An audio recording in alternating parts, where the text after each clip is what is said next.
آپ نے قصے کہانیوں میں خوبصورت پریوں کے دیس کوہ کاف کے بارے میں تو سنا ہوگا، لیکن آج آپ کو کوہ کاف کی طرف بڑھنے والے دنیا کے سب سے بڑے آئس برگ کے بارے میں بتاتے ہیں، جس کے کوہ کاف کی طرف بڑھنے سے پینگوئنز کی نسل خطرے میں آ گئی ہے۔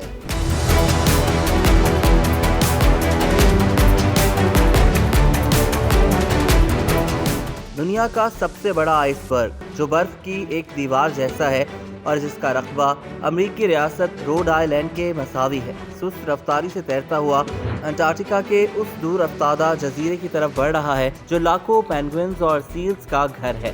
دنیا کے اس سب سے بڑے آئس برگ کا نام A23A ہے، جس کا رقبہ تقریباً 4000 مربع کلومیٹر ہے۔ برف کی یہ تیرتی ہوئی عظیم چٹان قفقاز یعنی کوہ کاف کے علاقے میں واقع ایک ملک جارجیا کی طرف بڑھ رہی ہے۔ اس کی رفتار تقریباً 1 میل فی گھنٹہ ہے۔ ماہرین کہتے ہیں کہ آئس برگ کا رخ اس علاقے کی جانب ہے جہاں لاکھوں پینگوئن اور سیل پائے جاتے ہیں۔ ماہرین کا کہنا ہے کہ یہ وہ علاقہ ہے جہاں پینگوئنز اپنے افزائش نسل اور بچوں کی پرورش کے لیے آتے ہیں۔ آئس برگ کے وہاں ٹکرانے سے سب سے بڑا نقصان یہ ہوگا کہ پینگوئنز کی خوراک تک رسائی محدود ہو جائے گی اور خوراک کی قلت سے ان کے بچوں کی پرورش متاثر ہوگی اور یہ بہت بڑی تعداد میں ان کی ہلاکتوں کا خطرہ پیدا ہو جائے گا۔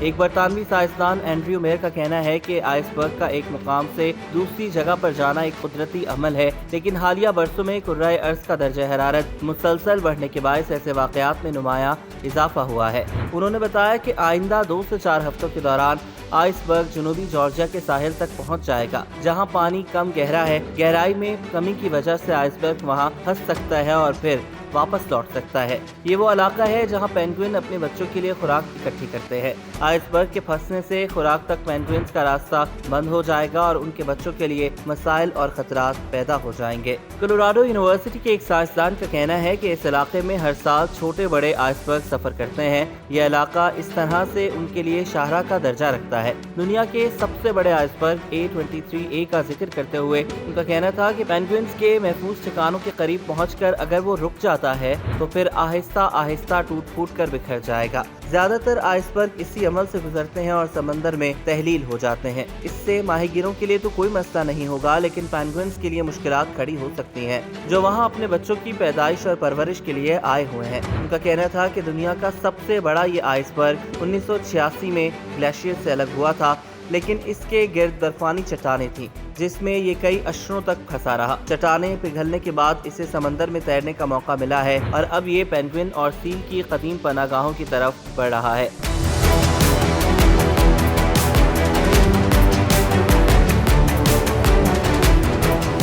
آئس برگ برف کے ایسے دو قامت ٹکڑوں کو کہا جاتا ہے جو گلیشیئر سے ٹوٹ کر سمندر میں تیرنے لگتے ہیں۔ قطبی علاقوں کے قریب جہاں موسم انتہائی سرد رہتا ہے، چھوٹے بڑے آئس برگ تیرتے ہوئے دکھائی دیتے ہیں۔ آئس برگ کا جتنا حصہ پانی کی سطح پر نظر آتا ہے، اس سے کم و بیش 10 گنا حصہ پانی کے نیچے ہوتا ہے، جو حادثات کا باعث بن سکتا ہے۔ سن 1912 میں دنیا کا پہلا عظیم بحری جہاز ٹائٹینک بھی ساؤتھ ہیمپشائر سے نیو یارک کے اپنے اولین سفر میں ایک آئس برگ سے ٹکرانے کے بعد غرق ہو گیا تھا، جس سے لگ بھگ 1500 افراد ہلاک ہو گئے تھے۔